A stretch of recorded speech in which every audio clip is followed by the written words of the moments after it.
Hey everyone, diving into Ark Survival Ascended with the Primal Chaos mod was like entering a whirlwind of challenges for 100 days. I fought tooth and nail to survive, but this mod took difficulty to a whole nother level. From dodos to trilobites to mosh chops, it felt like everything was out to get me. And you know what? Some of them did. And I know what you're thinking. Hold up, this guy Jay tricked me. This is clickbait. And yeah, although it is clickbait, just hang around and hear me out, right? Because just because it's not I survived 100 days, I attempted to survive. But this playthrough is just as epic. And I hope you stick around to watch it because I think you'll definitely enjoy it. First thing you'll notice is that it's nighttime and we're on around day 11 or 12, and that's because I had the server up and running for quite a while I was doing some I tweaks and adding the mods and just jumping in to check that everything was working okay. Despite that, we wake up as usual and scratch our implant for God knows how many times it's been now, and we'll begin on our journey running around scavenging along the beach trying to find some resources. Now I stumble across this peculiar looking dodo, almost the size of me. Mistakenly thinking it was friendly, I tried to approach it. Little did I know this was a beast from hell that was going to chase me all around the beach. And there we have it, death number 1, caused by a menacing giant beast of a bird. Annoying as it is, I won't let this stop me however, so what I do is I respawn, I run around, I grab some more resources, enough to craft my first weapons, I return to where he killed me, and I seek out my revenge upon him and his newfound friend. Once I'm done with them, I chop them up into little pieces and stick them on top of my campfire, and burn them to a crisp. Day 2 arrives and I stumble upon another survivor. After some teasing, I invite him to join the tribe. Together we gathered resources to craft a boat. We figured the seas are safer than land. Leaving our stuff in storage chests, we set sail. By day 5, we tamed dodos and a pteranodon for kibble to tame the chaos dinos. Over the next 5 days, we dedicated ourselves to gathering resources, enhancing our raft, and scouting for an ideal base location. Eventually, we settled on Herbivore Island. However, the island proved to be more challenging than anticipated. In our efforts to establish a foothold, we managed to take down a trike and procure its offspring. Yet our victory was short-lived as an alpha parasaur mercilessly attacked, consuming both the baby trike and our newly tamed Anki. We swiftly retaliated, defeating the alpha parasaur and harvesting its precious alpha blood. Undeterred, I continued to hunt for potential tames and encountered another trike. After a tense pursuit and narrowly avoiding an alpha Anki, I successfully tamed the trike. The following day, while out gathering berries with our new companion, a chance encounter with a stego turned hostile. Another intense battle ensued, resulting in our victory and the acquisition of the stego's offspring. By day 15, we were desperate for crystal to craft spyglasses, so I took to the lava cave to procure some. The next 4 or 5 days were dedicated to producing eggs for beta kibble and crafting narcotics to capture beta dinos. We also gathered resources to craft better armor. Upgraded gear, the only thing missing was a flyer, crucial for scouting and taming dinos safely. I encountered a PT, knocked it out and named it Patrick, my newest companion now. On the morning of day 20, I spotted a stego to tame, and I took after him, knocking him out and claiming him as my own. Day 23 proved fruitful as I encountered a band of beta PTs, which I knocked out and tamed. They're much stronger than vanilla dinos. What a result. Day 25 was quite extraordinary, as I encountered some creatures I'd never seen before. It seemed as if the island were raided by a volcanic death worm nearly one-shotting me. And then there were demonic ferox seemingly on a mission from Satan to conquer the island. Day 26 was equally frightening, with a shadow rock elemental hovering around the base. I had to think fast and lure him away from our shelter. As if I didn't, most likely he would have destroyed our entire base. I'm luring it into the ocean.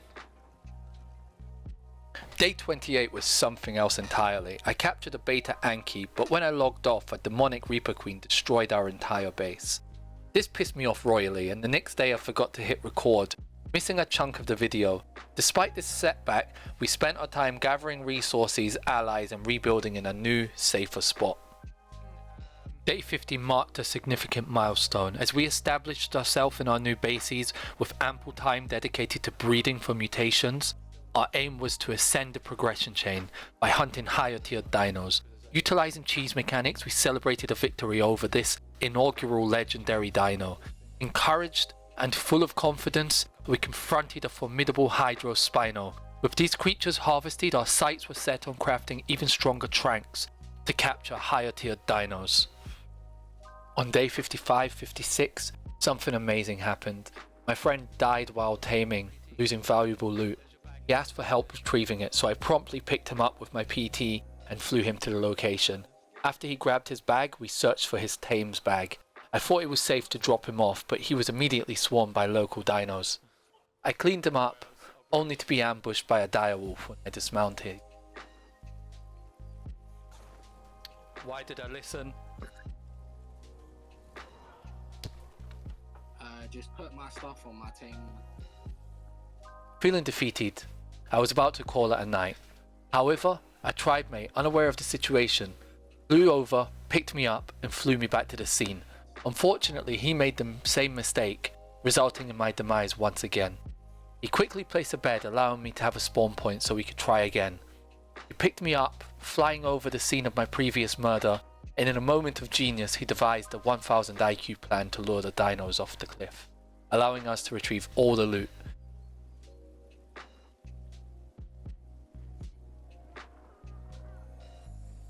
I've got to wait for the bag time to run out. Upon returning to base, I promptly placed a teleporter so that this would not happen again. On day 60, I focused on taming as many Hydro dinos as possible, for their eggs as well as for easy farming of elemental hide and blood to craft tranquilizers and kibble.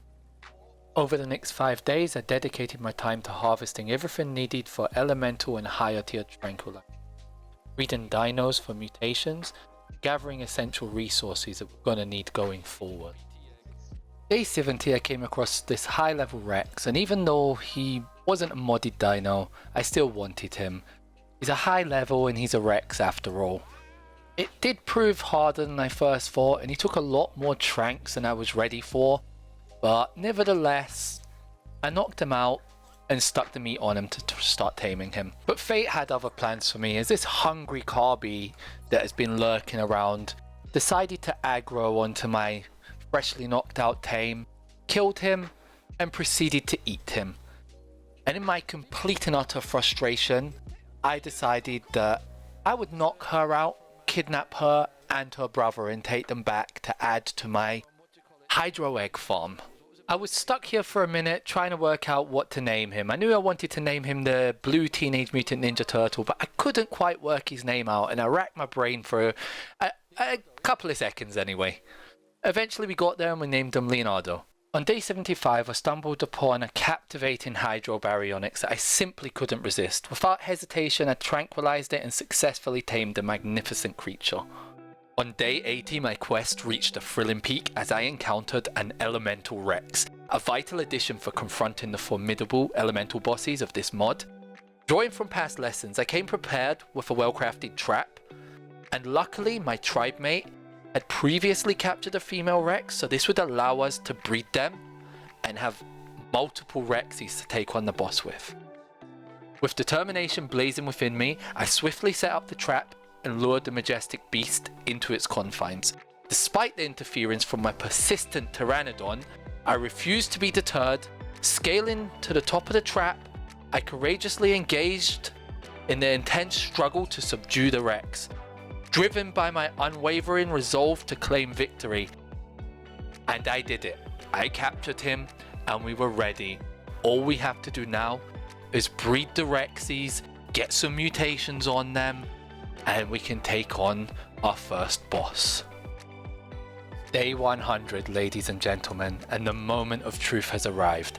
As we face our first boss, the Hydro Guardian, my friend and I meticulously prepared, amassing an army of elemental Rexes each and stocking up on potions salvaged from past conquests. With unwavering determination, we charged into battle, ready to vanquish the formidable foe. However, in the heat of the moment, I made a critical oversight.